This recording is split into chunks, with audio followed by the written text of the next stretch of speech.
Entonces, estamos empezando con el tema de esta noche. El tema de esta noche yo voy a empezar compartiendo acá. Es una casa en el cielo. Una casa en el cielo. ¿Qué se nos podría venir aquí a nuestra mente con este tema? Casi todas las doctrinas y prácticas adventistas, perdón, se desactivó el audio, pueden ser encontradas en otras confesiones religiosas, con excepción de una. ¿Y cuál es esa doctrina significativa, esa doctrina distintiva que nosotros tenemos como iglesia?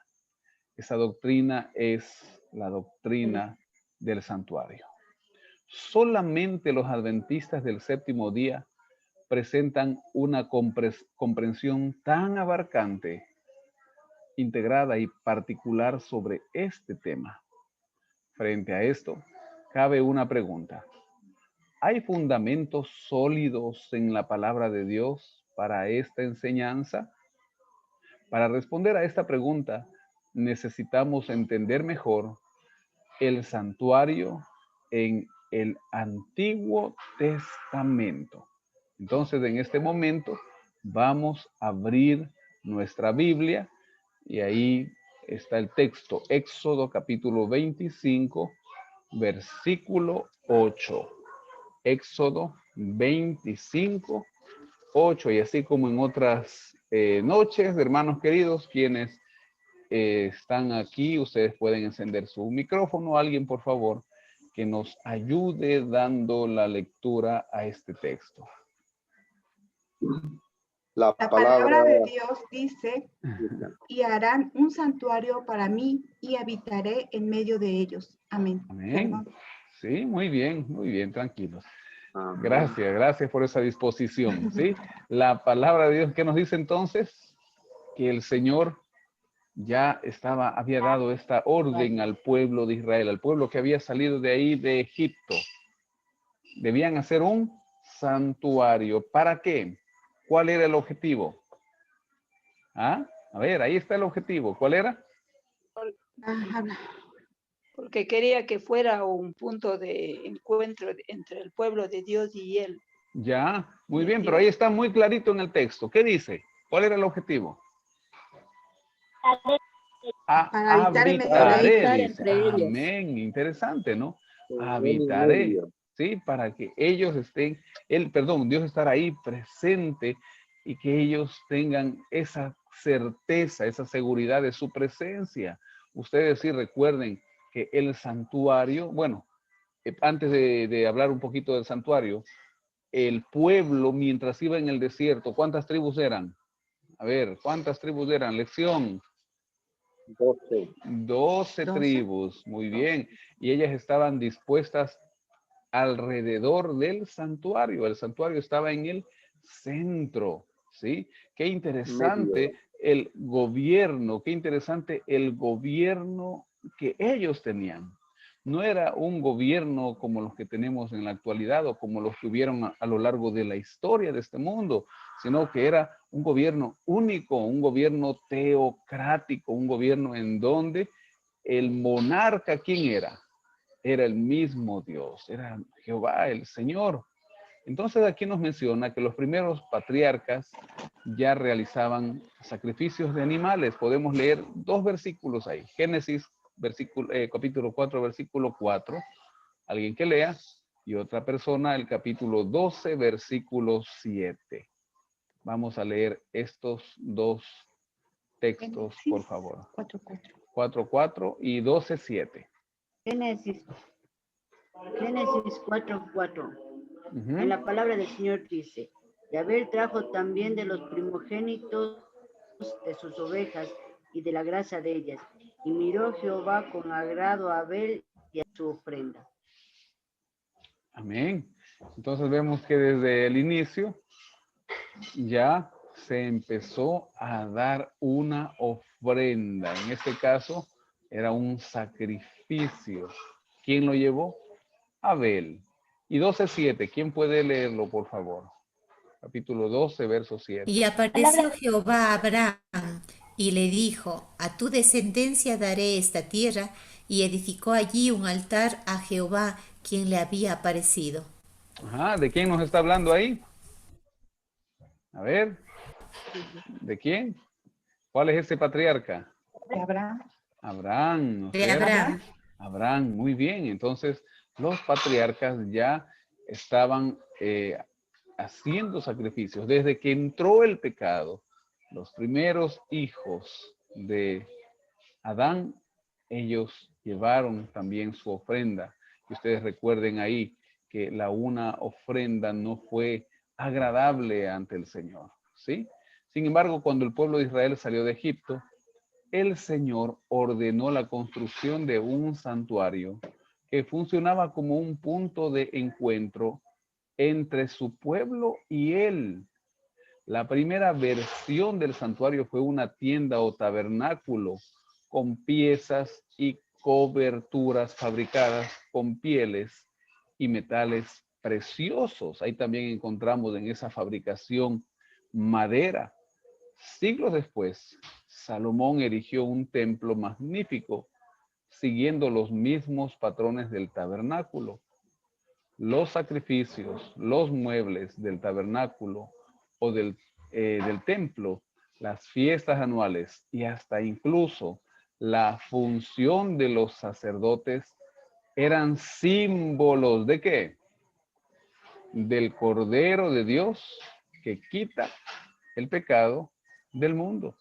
Cuando nosotros vamos y nos profundizamos en el santuario, vamos a ir dándonos cuenta que cada uno de los muebles, la puerta, la cortina del santuario, el mismo atrio, prefiguran a Cristo, ¿sí? Cada uno de esos muebles tiene un significado y el significado es el Cordero de Dios que quita el pecado del mundo. Ahí podemos leer, recordando, aunque ya está aquí, ¿no? Juan 1:29, si alguien lo tiene, por favor. Juan 1:29.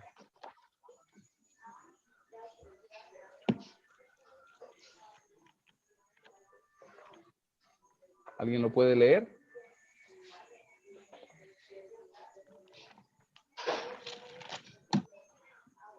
La Juan palabra 29 dice, A ver, ¿quién lo va a leer? sí, alguien parece que comenta. Juan 1:29 dice, el siguiente día vio Juan a Jesús que venía a él y dijo, he aquí el Cordero de Dios que quita el pecado del mundo. Amén, amén. Sí, es Juan el Bautista. De él nos habla que él, cuando vio a Jesús, que dijo, he aquí el Cordero de Dios que quita el pecado del mundo. ¿Sí? Ya no habría necesidad de más corderos después de la muerte de Cristo. ¿Por qué? Porque ellos eran un tipo del que vendría. ¿Sí? Ellos eran un tipo de Cristo. Los corderos fueron sacrificados en memoria de alguien que vendría, pero cuando Cristo fue crucificado, sacrificado por nosotros, ya no era más necesario el cordero. Ahora, Cristo no quedó en la cruz, Cristo no quedó en el sepulcro, Cristo resucitó. ¿Dónde actúa hoy Jesús como nuestro sumo sacerdote? Vamos al libro de Hebreos. Ahí el libro de Hebreos es un libro que habla muchísimo acerca de lo que es el ministerio sacerdotal de Cristo. Es necesario que nosotros nos profundicemos en el estudio de este libro. Vamos a leer algunos textos. Primero, que alguien dé lectura a Hebreos capítulo 8, versículos del 1 al 5. Hebreos capítulo 8, versículos del 1 hasta el 5. ¿Quién puede leerlo, por favor? La palabra solo, de Dios dice, exacto. ahora bien. Sí, léalo, hermano. Ahora bien, el punto. Ahora bien, el punto principal de lo que venimos diciendo es que tenemos tal sumo sacerdote, el cual se sentó a la diestra del trono de la majestad de los cielos, ministro del santuario de aquel verdadero tabernáculo que levantó el Señor y no el hombre, porque todo sumo sacerdote está constituido para presentar ofrendas y sacrificios, por lo cual es necesario que también éste tenga algo que ofrecer. Así que, si es que tuviese sobre la tierra, ni siquiera sería sacerdote, habiendo aún sacerdotes que presentan las ofrendas según la ley, los cuales sirven a lo que es figura y sombra de las cosas celestiales, como se le advirtió a Moisés cuando iba a erigir el tabernáculo, diciéndole: mira, haz todas las cosas conforme al modelo que se ha mostrado en el monte. Amén. Amén. Qué interesante, ¿no? Aquí podemos empezar un poquito desde el versículo 5 hacia abajo, hacia el 1, recordando aquí lo que nos dice Pablo en Hebreos, que a Moisés le fue dado un modelo cuando subió ahí al monte. A él le fue presentado, mostrado este modelo. Pero ahora los versículos, perdón un momento. Ahora los versículos primeros nos indican que el Señor se sentó como sumo sacerdote. Cristo ahora se sienta como sumo sacerdote.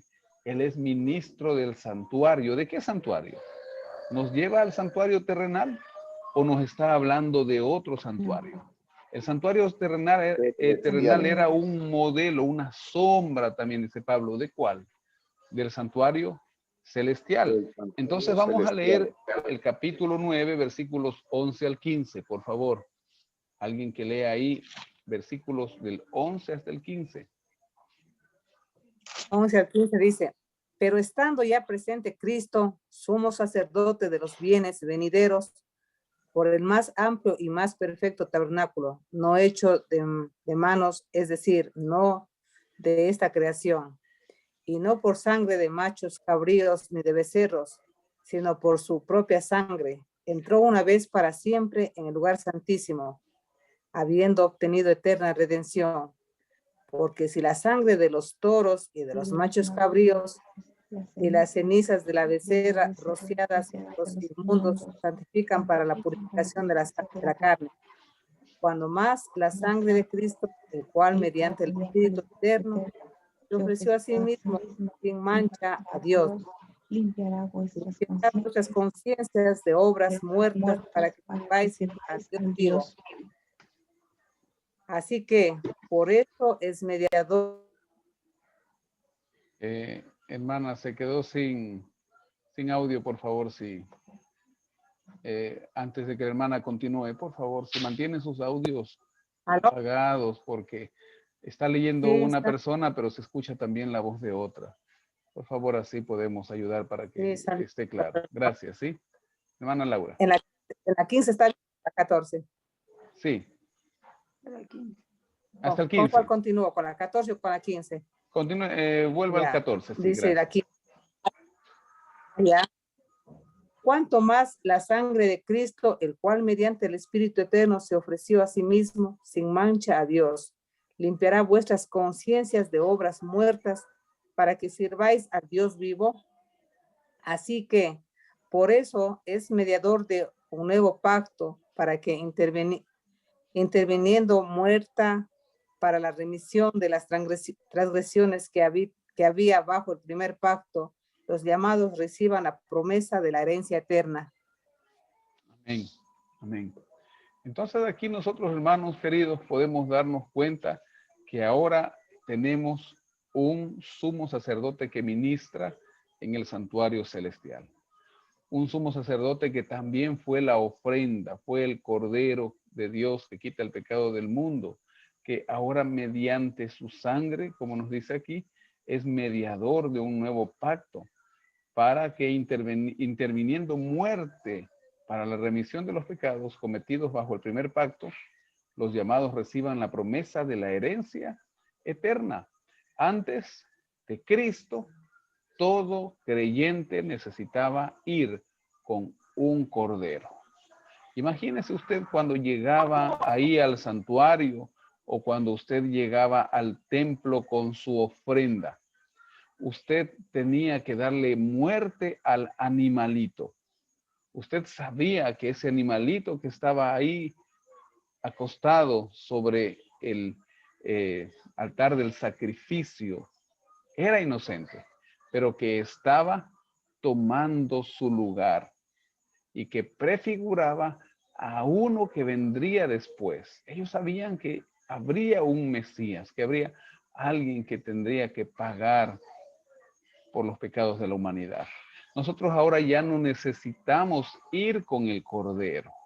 Ya nosotros lo que necesitamos es ir a Cristo, quien ya murió en propiciación por el pecado de toda la humanidad, de todos aquellos que vivimos desde Adán hasta los que estaremos o estarán antes de su segunda venida. El primer santuario fue creado de acuerdo con el modelo celestial, como vimos en Éxodo 25, 9 y versículo 40, también en Hebreos 8, 5. Evidencias bíblicas del santuario celestial no faltan. El autor del Apocalipsis hace referencia al santuario de Dios que se encuentra en el cielo. Y vamos a leer este texto, que es un texto muy importante leerlo. Apocalipsis 11, 19, capítulo 11, versículo 19. Por favor, si alguien puede ayudarnos con la lectura.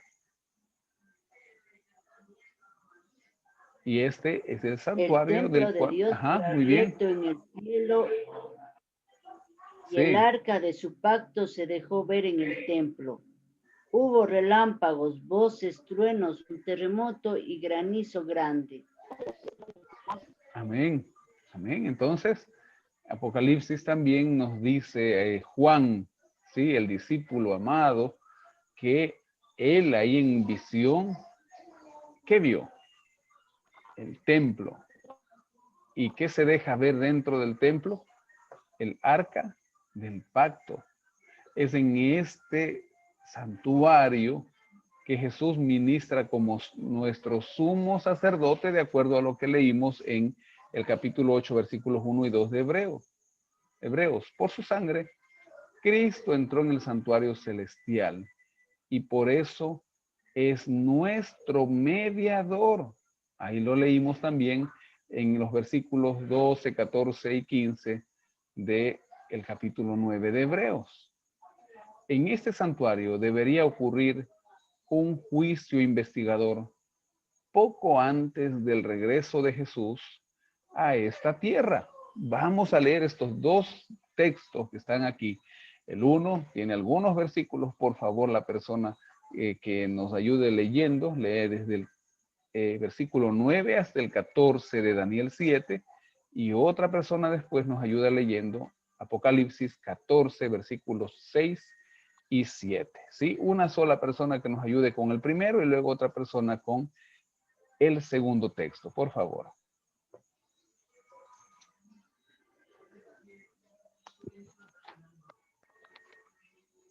¿Quién lo tiene ya?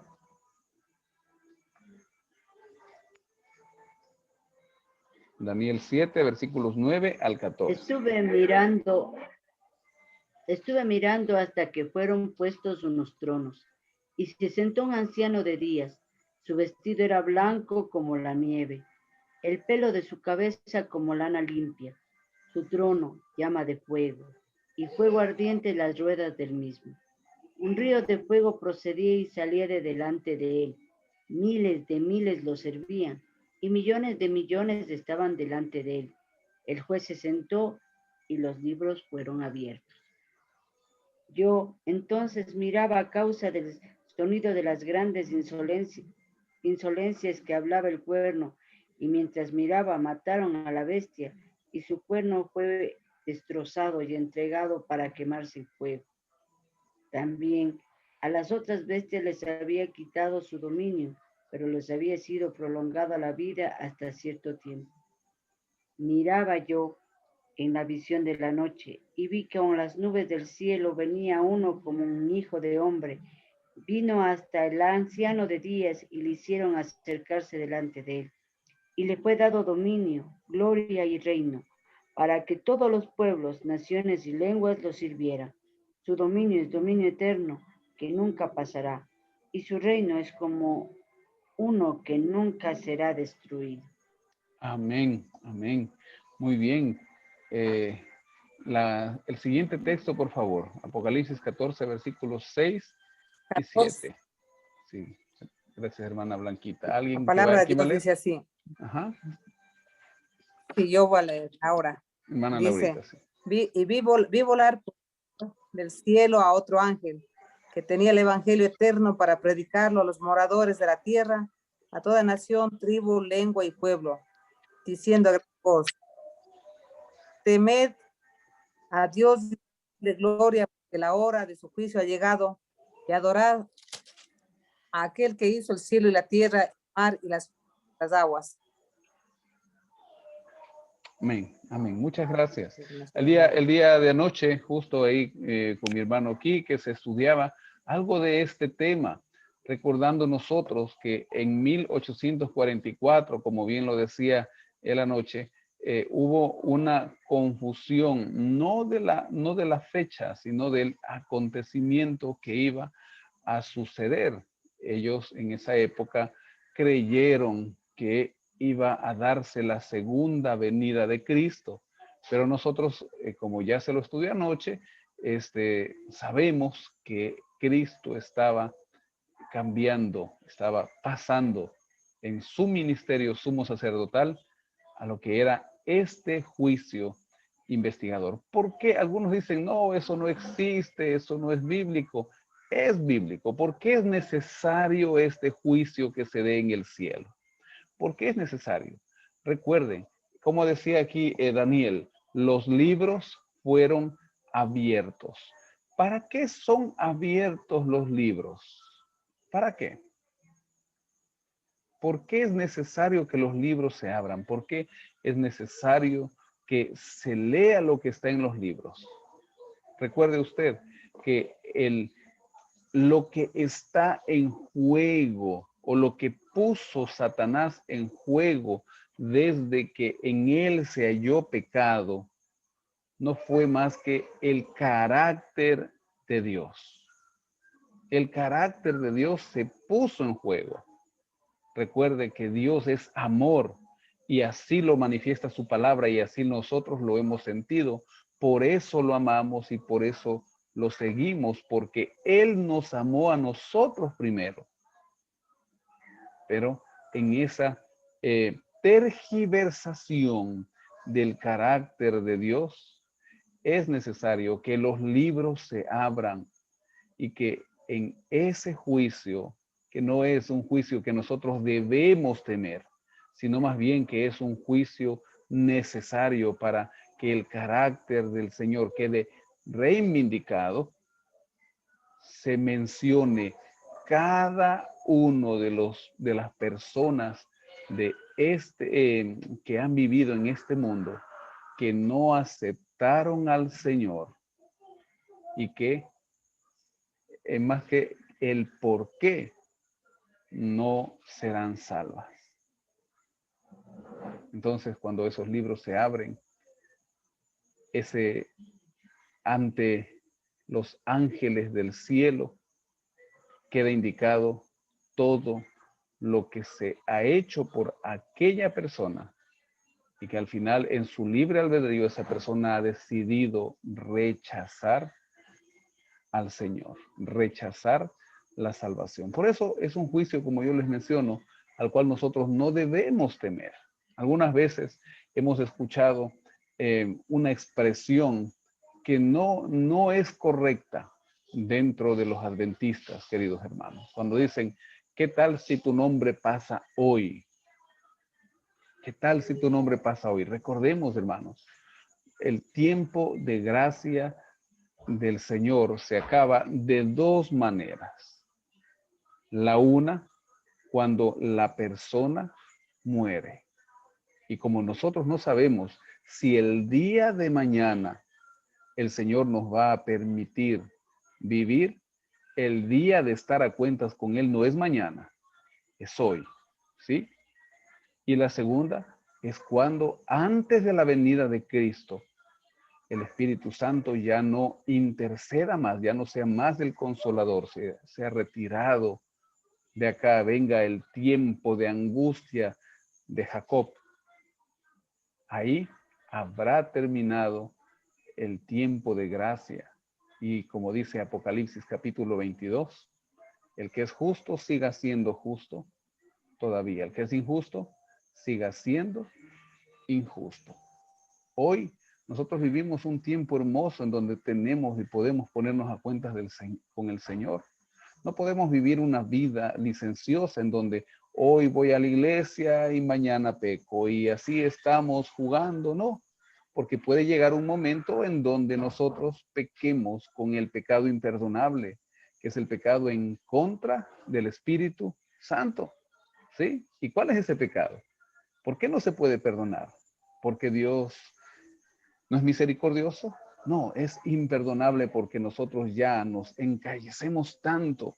Pensamos que estamos seguros y confiamos en nuestra justicia propia, en nuestro egoísmo, en nuestro egocentrismo, que ya el Espíritu Santo no puede obrar más en nuestras vidas. Por eso ese pecado es imperdonable. Entonces, hermanos queridos, el juicio investigador se está desarrollando en el cielo. Pero repito, es un juicio al cual nosotros o en el cual nosotros no debemos temer. Porque si somos hijos de Dios, si somos adventistas del séptimo día, como lo vimos hace 2 noches, quiere decir que nosotros cada día, tomados de la mano de Dios, caminamos y hacemos su voluntad. Si nuestra vida está así, amén, gloria a Dios, ¿qué temer? Más bien ir hacia adelante, avanzar, predicar, testificar, porque el tiempo es corto, porque hay mucha gente que salvar. La mies es mucha, los obreros pocos, usted lo sabe. Entonces, dedicarnos ahora a vivir conforme a la voluntad de Dios, a vivir conforme a sus principios y a hacer la obra que Él nos ha encomendado. Entonces, continúa aquí diciéndonos también la lectura de nuestra lección de hoy, que el santuario celestial es el centro mismo de la obra de Cristo en favor de los hombres. El centro de la obra de Cristo en favor de los hombres. La intercesión de Cristo en beneficio del hombre en el santuario celestial es tan esencial para el plan de salvación como lo fue su muerte en la cruz. Lo dice esto el Conflicto de los Siglos, página 542 y 543. Nuestra fe no se dirige a un Jesús eternamente inmóvil y agonizante en la cruz, sino al Cristo vivo que resucitó e intercede por nosotros. De esta manera, como dice Primera de Juan, capítulo 2, versículo 1, tenemos ante el Padre a un intercesor. ¿A quién? A Jesucristo, el justo. Estudia más sobre este asunto y maravíllate con la gracia de Dios que salva y transforma vidas. No queremos pasarnos mucho del tiempo, pero quiero en este momento a usted invitarle a volver a Hebreos y con esto iremos terminando. Estos días vamos a ir tocando estos temas, hermanos, que tienen que ver con nuestra identidad. Así que si usted tiene alguna pregunta, puede hacerla. No la contestaremos quizás hoy, pero hágala para así poder completar nuestro estudio durante el resto de estos días de esta semana. Esta es la segunda semana. Tenemos este estudio, repito, que es sobre nuestra identidad. Vamos a abrir el libro de Hebreos en el capítulo 9. Hebreos 9. Y aquí yo le invito a que usted dé lectura a los versículos desde el 1, ¿sí? Yo les voy a dejar hoy día una tarea ahí que usted medite, piense en cuanto a lo que voy a decir y vamos a leer en estos últimos minutos de la lección. Hebreos 9, capítulo 9, versículo 1. Vamos a leerlo. Lo voy a ir leyendo para que usted, no lo lea. Yo lo voy a ir leyendo, por favor, para que usted lo vaya siguiendo. Mire, ahora bien, aún el primer pacto tenía ordenanzas de culto y un santuario terrenal. Ya lo vimos, estábamos hablando del primer pacto, un santuario acá que era figura del santuario celestial. Pues el tabernáculo estaba dispuesto así. Recuerden ustedes, cuando usted con su mente vaya dirigiéndose por el santuario, entra por el atrio, llega, ¿cuál es el primer mueble que encuentra? A ver, vamos ahí la lección.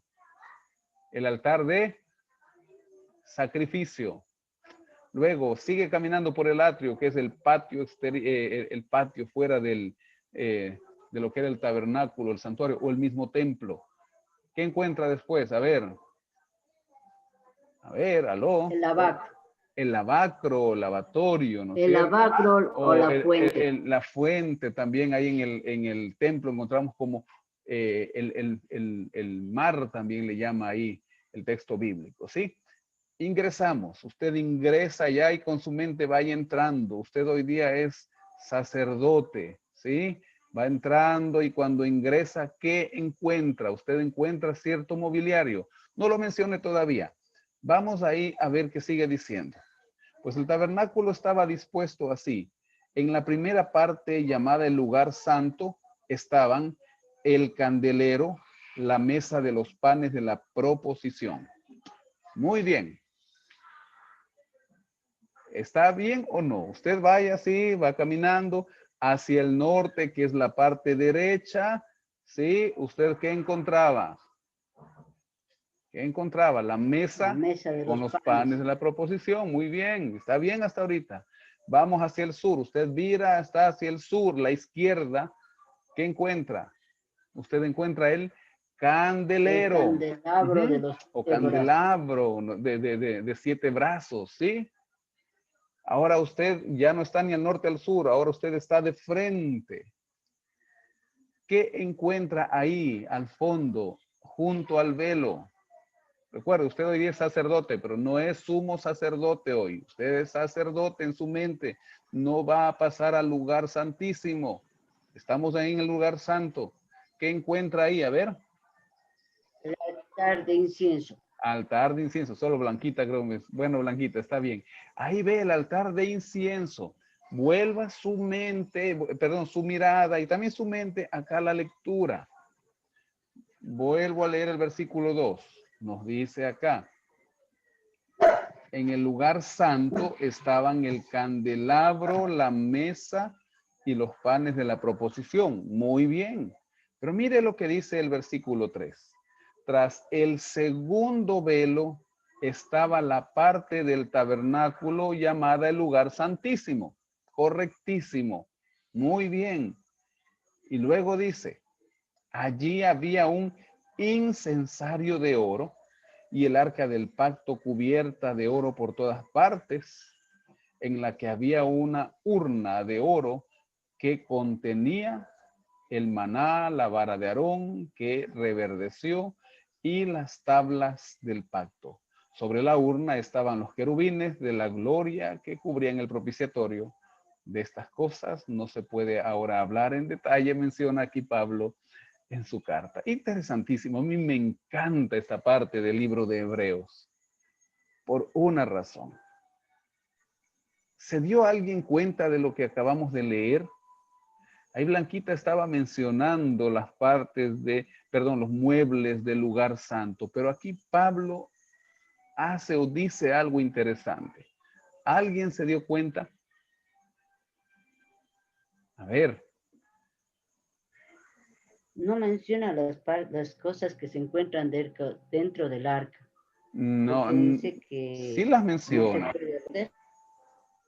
A ver, hay algo interesante, algo tenía ahí. reglas. No, lea, a ver, Mire, que tenía reglas. solo lea el versículo 4. Bueno, el 3 y el 4. En el 3 nos dice el lugar santísimo, pero lea el 4, lea detenidamente.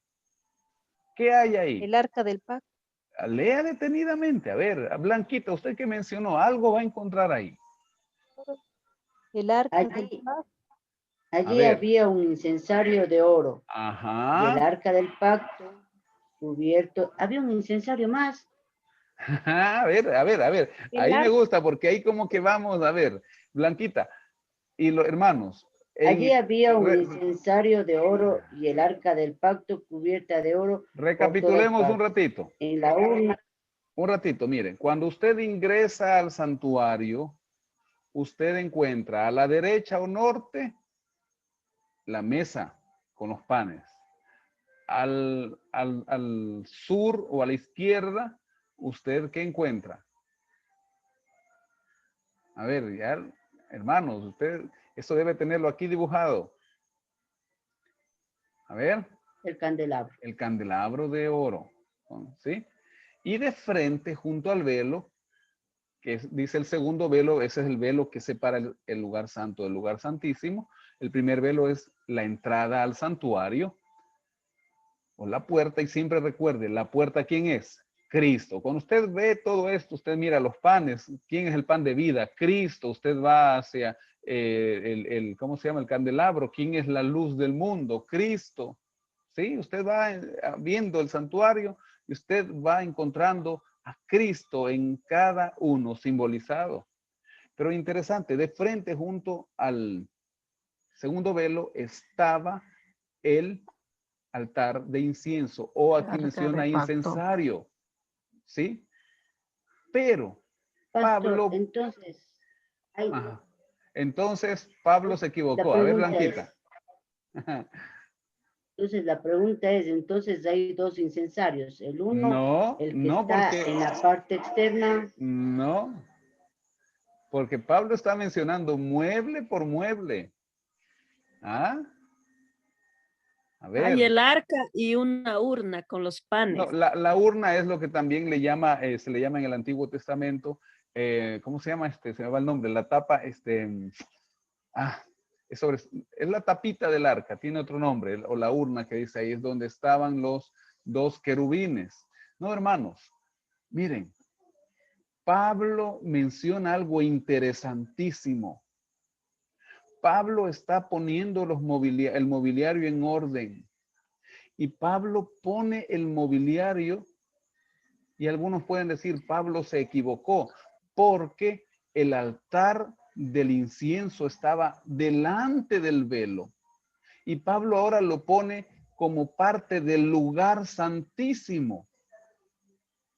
¿Sí? Entonces, estaba delante del velo en el lugar santo y con el Pablo lo maná pone aquí y en la el vara lugar de Aarón. santísimo. Pastor, entonces Ajá. podríamos considerar que es la obra intercesora del Señor Jesús dentro del lugar santísimo. Amén. Sí, hermanos queridos. El altar del incienso tiene, recuerden algo, ustedes cuando lean ahí el santuario y vayan, bueno, a veces de ir viendo medidas, quizá dibujando, allá usted encuentra algunos dibujos bien hechitos, maquetas del santuario. Usted va a encontrarse que el velo, el segundo velo, era un poquito más bajo y permitía que cuando el incienso subía, ese humo del incienso subía, pase por ese lugar que quedaba entre la cubierta del templo y el velo, esa abertura, entre hacia dónde? Hacia el lugar santísimo. Hermanos, el incensario, entonces, según Pablo aquí en Hebreos, aunque estaba en el lugar santo, pertenecía a ¿qué lugar? ¿Ah? ¿A qué lugar pertenecía? Al lugar santísimo. Al lugar santísimo. No lo digo yo, lo dice la palabra de Dios. ¿O no es así? Ahora, ya yendo al significado, hermanos queridos, yendo al significado. ¿Por qué ese mueble que pertenecía al lugar santísimo donde el sumo sacerdote podía entrar solamente una vez al año, el Señor lo pone en el lugar santo en donde el sacerdote oficiaba durante el resto del año? ¿Por qué? Yo podría aquí, hermanos, solamente para ir cerrando, decir una palabra. Mañana vamos a profundizar más en esto. ¿Saben por qué? Misericordia. Esa es la palabra. Hermanos, sin Cristo nosotros estamos perdidos. Imagínese usted ahí al sumo sacerdote entrando esa única sola vez, ese único día al año, con esas vestiduras especiales, con aquellas campanitas que estaban en el borde del vestido, que indicaban a los que estaban afuera mediante el sonido que él estaba ingresando y que estaba oficiando ahí, realizando todo el ritual en el lugar santísimo. Y de repente, si esas campanitas dejaban de sonar, ellos esperaban un momento porque él entraba atado a uno de sus pies, por si acaso no había estado bien, en orden. Él moría ahí adentro. Así que lo único que hacían era jalar. La Biblia no menciona de que haya sucedido esto, no recuerdo, con algún sumo sacerdote. Pero siempre había ese riesgo. Pero no solamente una vez, sino que durante todo el año, mediante el ministerio de Cristo, nosotros durante todo el tiempo, mediante el ministerio de Cristo, podemos acceder al trono de Dios. ¿Y cómo accedemos, hermanos queridos? ¿Cómo accedemos? Ese incienso, ¿qué significa? ¿Qué dice Apocalipsis? Las oraciones. Amén, hermanos queridos. Gloria a Dios. Las oraciones de los santos. ¿Quién es el que intercede por nosotros? Cristo Jesús.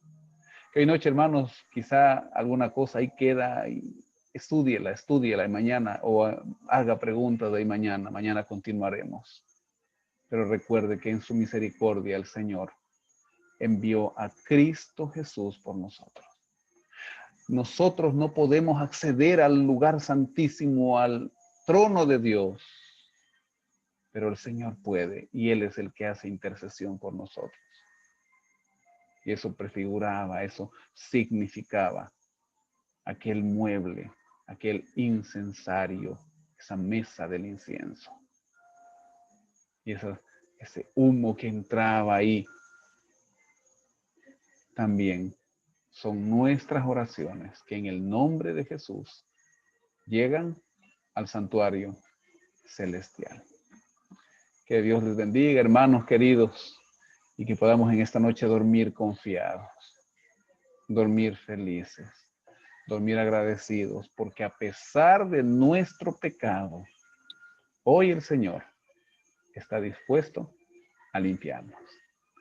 Vamos a orar, hermanos queridos, y nos estaremos encontrando mañana.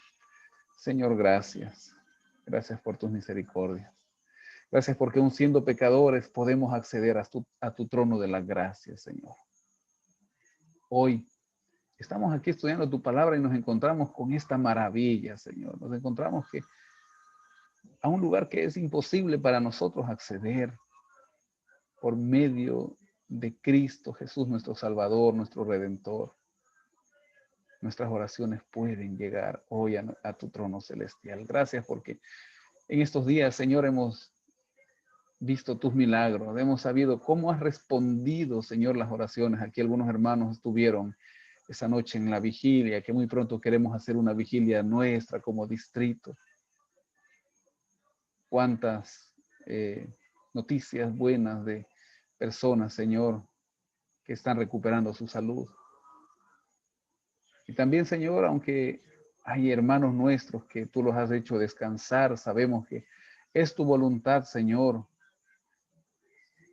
y que han descansado, creyendo en el día maravilloso cuando Cristo retorne y resucite a todos los que durmieron en Él. Ahora vamos nosotros a descansar, Señor. Pedimos que en esta noche tú nos des la tranquilidad de que mediante el sacrificio de nuestro Salvador, creyendo en ese sacrificio, podemos obtener la vida eterna. Y que mañana, Señor, al despertar, si es tu voluntad y nos das la vida, Señor, podamos seguir testificando de tu amor a otros. Gracias, Señor. Bendícenos, bendice la familia. En el nombre de Jesús. Amén. Amén. Amén. Amén. Que Dios les bendiga, mis Buenas queridos noches. hermanos. Pueden pastora. ahí despedirse. Hasta mañana. Linda noche. Bendiciones. Bendiciones, hermanos. Bendiciones, pastor. Dios los bendiga.